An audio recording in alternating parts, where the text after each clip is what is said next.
Hello दोस्तों, देसी मैथुलन में आप सभी का स्वागत है। जैसा कि आप सब थंबनेल पे दिख ही गए होंगे कि आज का मेरा टॉपिक क्या रहेगा। तो वही टॉपिक होगा मैथ में पूरा का पूरा पाने के लिए, यानी यूपी पुलिस कांस्टेबल में जितना भी प्रश्न आएगा उसको भी कवर करने का काम करेंगे। ऑपरेटर में जिस टाइप का प्रश्न आता है उसको भी काम करेंगे, और एसएससीजीडी में जिस जिस टाइप का आता है प्रश्न उसको भी हम कवर करने का काम करेंगे। तो ये आप समझिएगा, ये पहला ही क्लास है। तो पहला क्वेश्चन आपकी स्क्रीन पे दिखेगा, बिना बात के हम क्वेश्चन को देते हैं और आराम से समझेंगे एक एक क्वेश्चन को, ताकि आपके दिमाग में बैठ जाए। भले से ही ये प्रैक्टिस सेट है पर आप इसे समझने का ही काम करेंगे, ठीक है। तो पहला क्वेश्चन क्या दिया है, ये अति महत्वपूर्ण है। पूछा गया था कि एक व्यक्ति एक वस्तु को 10% लाभ पर बेचता है, यदि विक्रय मूल्य 19,800 रुपया है तो उसका क्रय मूल्य बताएं।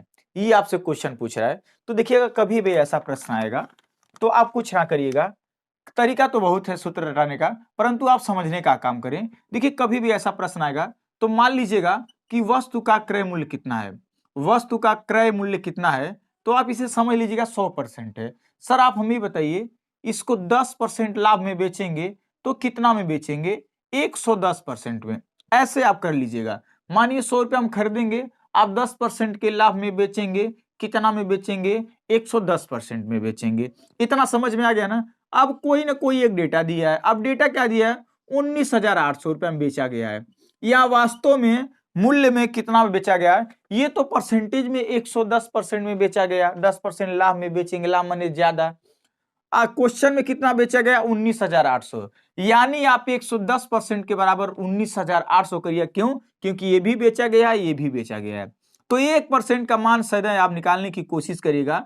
तो 1% का मान, इससे अगर आप भाग देंगे, सदैव ये बात याद कर लीजिएगा, 19,800 में 110 का भाग देंगे तो 1% का मान आएगा। बाकी जो आपसे पूछे उसका गुणा कर दीजिएगा। अगर आपसे पूछा है क्रय मूल्य ज्ञात कीजिए तो 100 से गुणा कर दीजिएगा, आंसर आ जाएगा क्रय मूल्य। तो देखिए, 0 से 0 कैंसिल, 11 एक कन्नम 11, 19 में से 11 जाएगा, 8 बचेगा, 88 हो जाएगा। 11 8 88, यानी 18 1 2 3, यानी 3 जीरो, यानी 18 और 3 जीरो, यानी उस वस्तु का क्रय मूल्य क्या रहा होगा? 18,000। एकदम आराम से इसे कर सकते हैं, समझ गए होंगे। कभी भी ऐसा प्रश्न आएगा तो आप इसे कर लीजिएगा। अगला क्वेश्चन मोस्ट इंपॉर्टेंट क्वेश्चन है।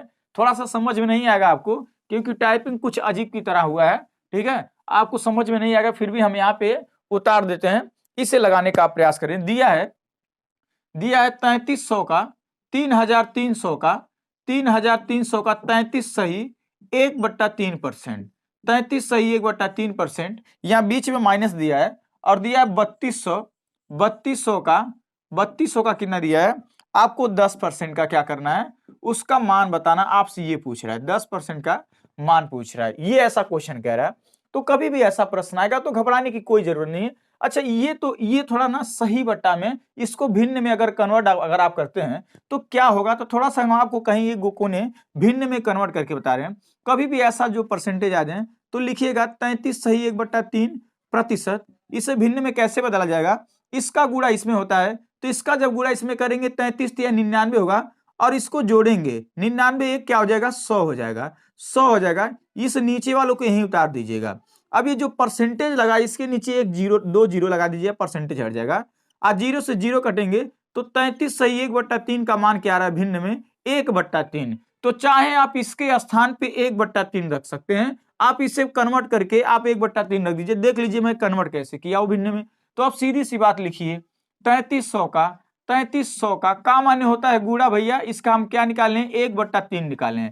क्या निकाल लें? 1/3 निकाल लें। सेम 3200 का, 3200 का माने गुणा होता है, इसका सिंपल परसेंटेज है ना, तो 10 लिखिए, प्रतिशत हटाएंगे नीचे 100 लग जाएगा। अब आपको पहले काटेंगे तब घटाएंगे। अभी बताइए काटेगा कितनी बार जाएगा? ये काटेगा 3 एक नम 3, 3 एक नम 3, डबल जीरो, यानी इस पक्ष में क्या आ गया? 1100 आ गया। ये बीच में माइनस है। अब इस पक्ष में क्या आ जाएगा? देखिए 0 से 2 जीरो ऊपर 2 जीरो नीचे हमको काट दिया, कितना आ गया? 320 रुपया आ गया। कितना आ गया? 320। अब 1100 में 320 घटाएंगे तो कितना मिलेगा आपको यही बताना है। तो लगभग शायद 780 आएगा। आंसर घटाने पे क्या आएगा? 780 आएगा। अगर 780 में अगर ये 320 अगर आप जोड़ते हैं तो आराम से हो जाएगा आपका 1100। यानी तो इसमें से ये घटा लीजिएगा, नहीं तो अगर ना समझ में आए तो घटाना तो आता ही, ऐसे करिए, ऐसे करिए 320 को आप क्या करिए माइनस कर दीजिए, 0 में से 0, यहाँ जाएगा 8, यहाँ 10 में से जाएगा 7, 700 क्या आ जाएगा 80 आंसर आ जाएगा। इस बात को आप समझ लीजिएगा, आराम से इसे कर लेंगे। चलिए अगला क्वेश्चन समझने का प्रयास करते हैं। अगला क्वेश्चन क्या दिया है, ये सब आपको अभी कितने लोग कमेंट करेंगे ना सर बहुत छोटा छोटा सवाल है, तो जी अगर एग्जाम में आप छोटे छोटे ही प्रश्न पूरा कर लेना तो आपका एग्जाम निकल जाएगा, क्योंकि एग्जाम में ना 80% क्वेश्चन इजी आते हैं जो आप लगा सकते हैं, केवल 20% ऐसे ही क्वेश्चन आते हैं जो आपके परे नहीं होते हैं, बस उसी को देखकर आप छोटा छोटा भी प्रश्न भूल जाते हैं, इस बात को आप नोट कर लीजिएगा। अगला क्वेश्चन क्या दिया है, एक विद्यार्थी को 376 अंक प्राप्त हुए, यदि परीक्षा का पूर्णांक 500 है तो विद्यार्थी को कितने प्रतिशत अंक मिले। सेम क्वेश्चन आपसे पूछा है कितने प्रतिशत अंक मिले, तो कोई बात नहीं है विद्यार्थी कितना पाया। अभी देखिए, अभी जब आप हाई स्कूल में रहे होंगे या इंटर में, तो आप कितना नहीं, कभी आप टेस्ट देने जाएंगे ना, तो मान लीजिए 100 का पूर्णांक होगा ना, अगर आप उसमें से 50 नंबर पा जाएंगे ना, तो 50 ऊपर जो पाएंगे ऊपर, और जो जितना पूर्णांक होगा नीचे लिखा जाता है, इस बात को समझिएगा। यानी ये बताइए 376 नंबर पाया कितने पूर्णांकों में से, 500 पूर्णांकों में, यानी हमेशा का वाला नीचे होता है, यानी 376 500 का कितना प्रतिशत है। आप प्रतिशत में बदलने के लिए कभी भी आप तुरंत 100 से क्या कर दीजिएगा, गुणा कर दीजिएगा। 00 से 00 कैंसिल, काटेंगे कितनी बार जाएगा, 37 है, आप 5 7 35 कर सकते हैं, इसमें 2 बचेगा 26 हो जाएगा, फिर 5 पचे 25 दशमलव लगाएंगे, 1 बचेगा, अब 5 दूना 10, यानी 75 दशमलव कितना पाया, वो 2% पाया। इस हिसाब से आप कर सकते हैं, 5 7 35 बचा 2 26 हुआ, 5 पचे 25, 1 बचा, दशमलव लगा हुआ 10 रहा होगा, ये आ जाएगा। इस प्रकार से कोई भी प्रश्न आएगा तो आप कर लीजिएगा। अब अगला क्वेश्चन देने का प्रयास करते हैं। ये क्वेश्चन साधारण ब्याज का शायद है मोस्ट इंपॉर्टेंट क्वेश्चन है, इसे लगाने का आप प्रयास करेंगे। क्वेश्चन दिया है कि कोई धनराशि साधारण ब्याज की दर से 5 वर्षों में स्वयं की 5 गुनी हो जाती है, तो ब्याज की वार्षिक दर ज्ञात करें। तो ब्याज की वार्षिक दर ज्ञात करें, तो थोड़ा सा हम एक बात बता दे रहे हैं, ऐसा सवाल कभी भी आएगा ना, तो ब्याज की वार्षिक दर जानते क्या होता है कि 1 सालों का ब्याज ही वार्षिक दर कहलाता है। जितना भी 1 साल का ब्याज होता है ना, अगर निकल जाए गलती से तो वही वार्षिक दर कहलाएगा। अब 1 साल का ब्याज महोदय कैसे निकलेगा, तो आप सबसे पहले बिना सोचे समझे न, कभी भी ऐसा सवाल आएगा तो मानिएगा जो मूलधन है, मूलधन माने पी, मूलधन माने पी 100 रुपया है, 100 रुपया है, 5 सालों में स्वयं की 5 गुनी हो गई मतलब समझते हैं। मान लीजिए बैंक में आप 100 रुपया जमा किए और 5 गुनी हो गई यानी 500 रुपया, तो जो 500 रुपया हो गई तो मिश्रधन आता है ना, तो ऐसे 5 गुनी हो गई ना, तो ऐसा 500 लिख दीजिएगा, यानी 100 की चीज 5 गुनी हो गई 500। तो देखिए भैया ब्याज कितना बड़ा है, ये तो ए है, ये पी है, ए है, ए माने पी माने मूलधन और ए माने मिश्रधन। देखिए ब्याज कितना बढ़ा, ब्याज बढ़ा 400 रुपया, कितना साल लग गया, 5 साल लग गया। कितना साल लग गया, 5 साल, तो 1 साल का ब्याज ही वार्षिक दर कहलाता है। तो 5 साल में 400 में भाग देंगे, 5 वाटे 40, यानी 80% ब्याज की क्या रहा, वार्षिक दर रहा होगा। क्या रहेगा, 80% ब्याज की वार्षिक दर रहेगा। अगर ये भी ना सवाल समझ में आए तो एक बात याद कर लीजिएगा सर, समय दर में समय का गुणा करते हैं तो ब्याज मिलता है, इस बात को नोट कर लीजिएगा। तो जब भी ब्याज में समय का भाग देंगे तो दर निकलेगा, और दर का भाग देंगे ब्याज में तो समय निकलेगा। तो हमने ब्याज में समय का भाग दिया, देखिए दर निकल गया। इस प्रकार से आप कभी भी ऐसा सवाल आएगा तो कर लीजिएगा। अगला क्वेश्चन आपकी स्क्रीन पे दिया है, इसको लगाने का आप प्रयास करें। अगला क्वेश्चन क्या दिया है, एक आयत की लंबाई और चौड़ाई का अनुपात 5:4 है। जी आपको समझ में नहीं आएगा तो कमेंट में जरूर बता दीजिएगा, अगली बार थोड़ा सा स्लो करने का काम करेंगे, या तो स्पीड अगर कहने का तो स्पीड भी करने का काम करेंगे। तो बता रहे हैं लंबाई और चौड़ाई का जो अनुपात है, लंबाई और चौड़ाई का जो अनुपात है ना, वो 5:4 है। लंबाई और चौड़ाई का अनुपात क्या है, 5 क्या है 4 है, 5 क्या है 4 है। और कह रहा है यदि इसका परिमाप, यहाँ पे जो दिया है ना वो परिमाप दिया है, परिमाप कितना बता रहा है, परिमाप बता रहा है 180 है। जो आयत का परिमाप है वो कितना है, 180 सेंटीमीटर है, 180 सेंटीमीटर। तो आपसे कह रहा है उसी आयत का आपको क्या ज्ञात करना है भैया, क्षेत्रफल ज्ञात करना है। क्या ज्ञात करना है, क्षेत्रफल ज्ञात करना है। तो जी आप हमें बताएं आयत का क्षेत्रफल बराबर क्या होता है, लंबाई गुणे होता है चौड़ाई। जी अगर लंबाई एग्जैक्ट अगर हमें मिल जाए और चौड़ाई अगर हमें मिल जाए तो हम गुणा नहीं कर देंगे सीधे, परंतु यहाँ पे तो अनुपात में दिया है, कोई बात नहीं है।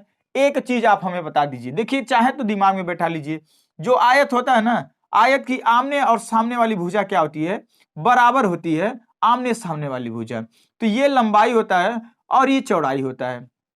परिमाप माने जानते हैं क्या होता है, परिमाप, परिमाप माने ई पूरा का ना योग दिया है, ई पूरा का योग दिया है, समझ रहे हैं ना, यानी एक लंबाई यानी लंबाई को 2 बार और चौड़ाई को 2 बार जोड़ेंगे तो ये क्या मिलता है, परिमाप मिलता है। अगर ये भी ना समझ में आए तो होता है आयत का लंबाई बराबर 2 कोष्टक में l प्लस बी, यानी इतना बराबर दिया है 180 सेंटीमीटर।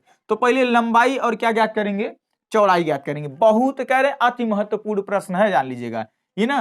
पहले हम लंबाई प्लस चौड़ाई का योग निकाल लें। देखिए 2 से भाग देंगे, यहाँ पे गुणा करे इधर आके भाग करेगा, तो लंबाई और प्लस चौड़ाई का योग कितना मिला सर, हमें 90 मिला।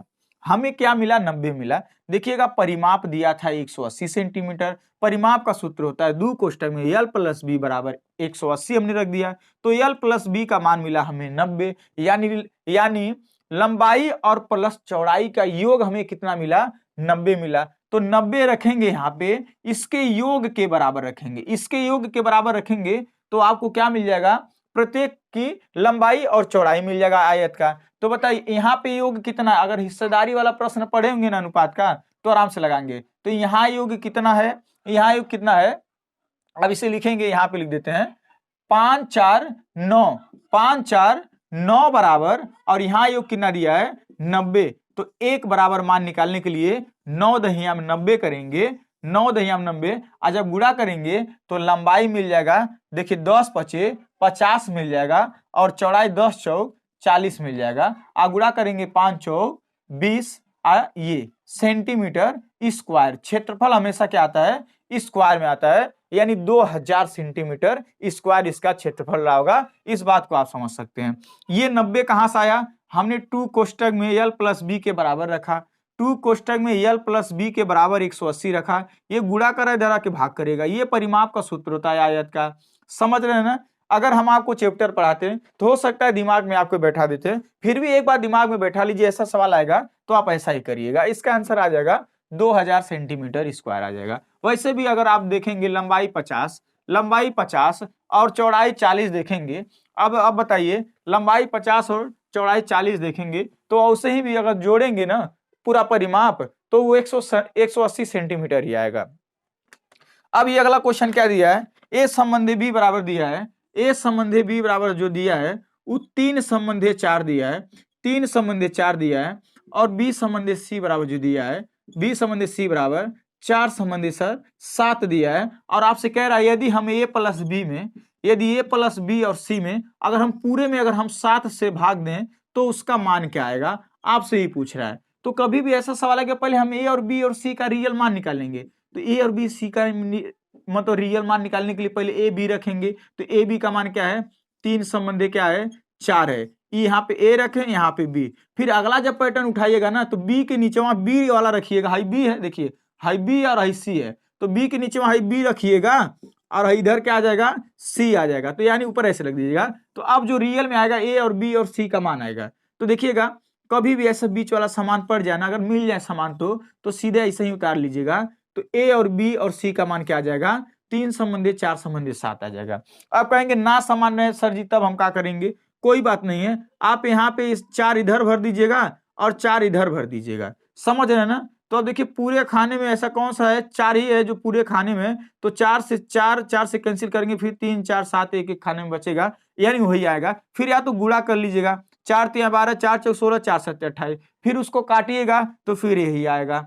अब हम एक जगह का रखेंगे 3 रखेंगे, बी की जगह 4 और सी की जगह 7 रखेंगे, इसी का मान आपसे पूछा है, इसी का मान पूछा है। तो कैसे बताएंगे, ए की जगह 3 रखेंगे और बी की जगह 4 रखेंगे, सी की जगह 7 रखेंगे, और नीचे 7 से भाग दिया जाए। तो एक बात याद कर लीजिए, जब अब नहीं ऐसे काट दीजिएगा, जब तक जोड़ेंगे नहीं तब तक तोड़ेंगे नहीं। ऊपर कितना आएगा जोड़ेंगे, 4 3 7 7 14 और 14/7 आएगा। 14/7 को अगर आप हम काटते हैं तो 7 दूना 14, यानी आंसर कितना आ जाएगा 2 आ जाएगा। आंसर कितना आ जाएगा सर 2 आ जाएगा। इस प्रकार से इसे आराम से आप कर सकते हैं। चलिए अगले क्वेश्चन की तरफ बढ़ते हैं। अगला क्वेश्चन दशमलव का है। ये एक क्वेश्चन यूपी पुलिस में और एसएससी जीडी में आराम से दे देता है, और हो सकता है यूपी पुलिस रेडियो ऑपरेटर में भी आए, क्योंकि ऐसा कहीं से प्रश्न आता नहीं है, सब इजी होता है। बोल दिए 2-4 प्रश्न कठिन आते हैं बस। ये क्वेश्चन बहुत इंपॉर्टेंट है, आप इसका आंसर बताने का काम करें। दिया है 34.34 34.34 और प्लस 3.434 434 और प्लस जो दिया है 0.34 और 34 दिया है। इसका आपसे क्या पूछ रहा है, मान पूछ रहा है। इसको आप बताने का काम करें, इसको बताने का काम करें। इसका आंसर क्या आएगा जल्द कमेंट करके बताएं। चलिए हम इसको बताते हैं। देखिएगा एक बात समझ लीजिएगा, पहले नंबर कोई भी संख्या उतार लीजिए, एक संख्या कोई उतार लीजिए। अब जब ये दूसरी संख्या उतारिएगा ना, तो सबसे पहला काम दशमलव के नीचे दशमलव लिख दीजिएगा। इधर जो हो उधर उसको लिखिए, इधर जो हो उसको लिखिए। तो इधर क्या है 4 है, 3 है और 4 है। एक अंक बाहर चला गया, कोई बात नहीं है। अब इसको रखेंगे दशमलव के नीचे क्या रखेंगे दशमलव। इधर 0 है, इधर क्या है 3 है, 4 है और 3 है 4 है। अब इसको क्या करना है, हमें जोड़ना है। अब देखिए जोड़ेंगे ना तो इसके नीचे कुछ नहीं है, ये 4 उतार देंगे। यहाँ पे 4 और 3 7 होगा। 4 3 7 4 11, 11 का एक हाथ में 1, 4 3 7 7 3 10 और 10 1 11। फिर इसमें भी एक आ गया 4 3 7, यहाँ दशमलव के नीचे दशमलव लगा दीजिएगा। 4 3 7 और 1 8 और ये 3, आराम से 38.1174 आपका क्या आ जाएगा आंसर आ जाएगा। इस प्रकार से आप इसे करने का काम करेगा, क्योंकि एक क्वेश्चन दशमलव का यूपी पुलिस में आराम से दे देता है और एसएससी जीडी में भी दे देता है। ठीक है, अगला क्वेश्चन लगाने का प्रयास करिए। करते हैं ये क्वेश्चन क्या दिया है एक वर्ग की भुजा और वृत्त की त्रिज्या दोनों समान है। एक वर्ग की भुजा और वृत्त की त्रिज्या क्या है, दोनों समान है, समान हो। तो यदि वर्ग का, इसमें दिया है वर्ग का क्षेत्रफल, बोला है वर्ग का क्षेत्रफल यदि 49 सेंटीमीटर है। कितना है 49 सेंटीमीटर। वर्ग का क्षेत्रफल 49 सेंटीमीटर है। तो आपसे पूछ रहा है कि वर्ग का परिमाप और वृत्त के क्षेत्रफल का अनुपात आपसे पूछ रहा है। ये सबसे बड़ी लॉजिक वाली बात है। तो सबसे पहले इसमें देख लेते हैं ना, इसमें हम देख लेते हैं कि आपसे पूछा है वर्ग की भुजा और वर्ग की भुजा और त्रिज्या क्या है, एक वृत्त की त्रिज्या दोनों समान है। समझ रहे हमारी बात, जितना वर्ग की भुजा होगा उतना ही वृत्त की त्रिज्या होगी। ये आपसे पूछे कहा है क्वेश्चन में, परंतु एक डेटा आपको दिया है कि वर्ग का क्षेत्रफल दिया है। अच्छा ये बताइए वर्ग का क्षेत्रफल बराबर क्या होता है, भुजा स्क्वायर बराबर आपको दिया है 49 सेंटीमीटर। तो बताइए भुजा बराबर क्या हो जाएगा, भुजा ये वर्गवा हटेगा ही तो इधर कौड़ी लगा देगा ना, कौड़ी लगा देगा तो इसके कौड़ी का मान क्या होता है, सातन का वर्ग है 49 है। तो ए बराबर कितना आ गया 7 आ गया। अगर जी सर अगर ए बराबर अगर 7 आ ही गया तो क्या आर बराबर नहीं 7 होगा, आर बराबर नहीं 7 होगा, जी होगा। और आपसे क्या पूछ रहा है कि वर्ग का परिमाप का सूत्र होता है 4 गुणे भुजा। वर्ग का परिमाप और वृत्त के क्षेत्रफल, क्या वृत्त के क्षेत्रफल का क्या पूछ रहा है, अनुपात पूछ रहा है। सिंपल सी बात, हम आर का मान जहां जहां ए का मान होगा आर का मान होगा वहीं वहीं रखेंगे। देखिए ये 4 है, जी 4 है। ए का मान कितना, ये ए है, 4 गुणे भुजा होता है, 4 गुणे भुजा। ए का मान क्या है 7 है, ये अनुपात है। पाई का मान जी सर आप 22/7 रख लीजिएगा। आर का मान 7 दिया तो आर स्क्वायर माने 2 बार 7 लिख दीजिएगा। ये 7 से 7 कैंसिल हो जाएगा, इस 7 से 7 कैंसिल हो जाएगा। अब देखिएगा यहां तो ऊपर नीचे काट सकते हैं, ये एक घर है, अब इधर भी हम काट सकते हैं सामने सामने। इस अनुपात के इधर भी एक 7 है और इधर भी एक 7 है, कट गया। इधर 4 बचा, इधर 22 बचा। अब 4 22 भी कटेगा, जी कटेगा। किससे कटेगा, 2 से। 2 दूना 4 और 2 1 का नम 2, यानी 2 संबंध क्या आ जाएगा 11 आ जाएगा। इस प्रकार से आप इसे कर सकते हैं। चलिए अगले क्वेश्चन की तरफ बढ़ते हैं। अगला क्वेश्चन क्या दिया, इसे लगाने का आप प्रयास करें, ये अति महत्वपूर्ण प्रश्न है। दिया है 125 मीटर लंबी रेलगाड़ी 72 किलोमीटर प्रति घंटा की रफ्तार से एक पुल को 20 सेकंड में पार कर जाती है, तो उस पुल की लंबाई ज्ञात करें।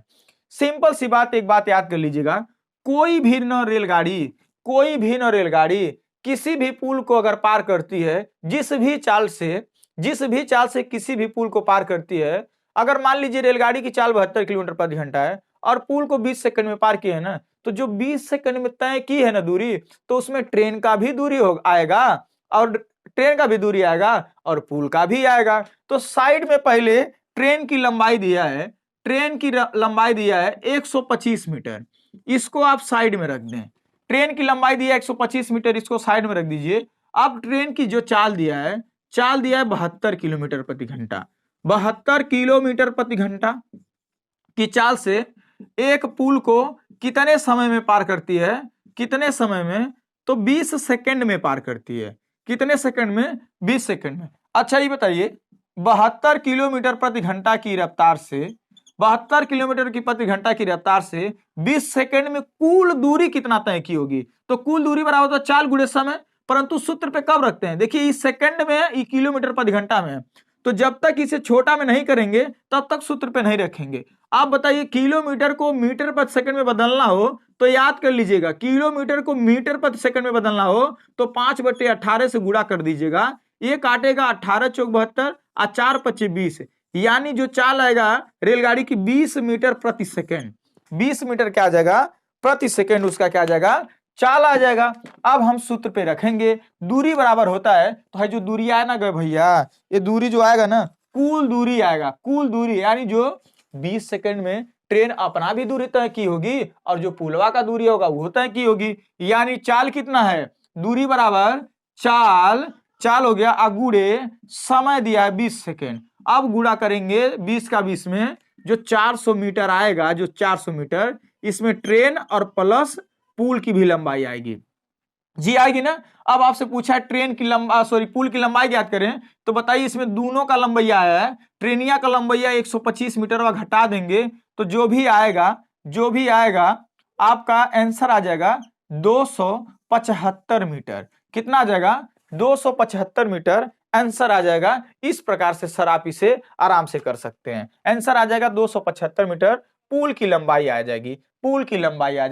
अगले क्वेश्चन की तरफ बढ़ते हैं।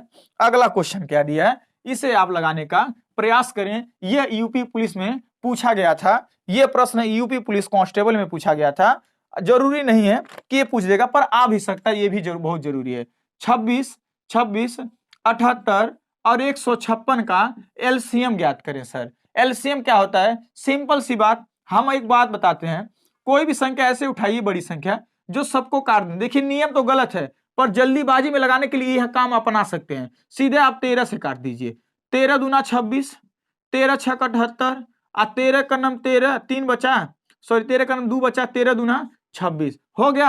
अब आप बताइए, डायरेक्ट भी कर सकते हैं। 12 6 और 2 का लसा क्या होता है? 12 ना, अगर 12 का इसमें गुणा कर देंगे ना, बस सिंपल ही डायरेक्ट 12 रख सकते हैं। 12 6 2 का लसा क्या होगा? 12। चाहे तो यहाँ 12 रख के सीधा गुणा कर दीजिए, आ जाएगा जो, नहीं तो कोई बात नहीं, 12 और काटिए।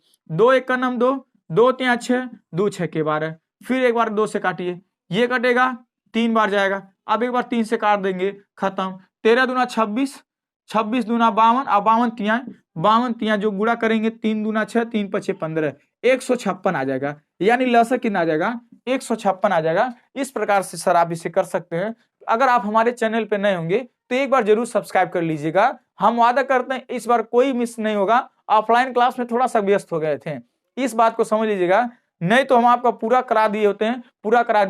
कोई बात नहीं है, आज से लग जाइए, एकदम मेहनत करिए, सिलेक्शन होगा आप लोगों का। हम उम्मीद करेंगे आप लोग का सिलेक्शन होगा। और एक बार सब्सक्राइब करने से आपका कुछ नहीं जाएगा, एक बार सब्सक्राइब कर लीजिए। थोड़े मेरे चैनल में कुछ प्रॉब्लम चल रहे हैं, मुझे समझ में नहीं आ रहा क्या हो रहा है, मतलब मेरे चैनल में कुछ प्रॉब्लम चल रही है, इसलिए आप सहयोग करें, ज्यादा से ज्यादा शेयर करें। हम आप लोगों को वादा करते हैं एक एक पूरा जो भी होगा टॉपिक पूरा कराने का काम करेंगे। चलिए मिलते हैं नेक्स्ट वीडियो में।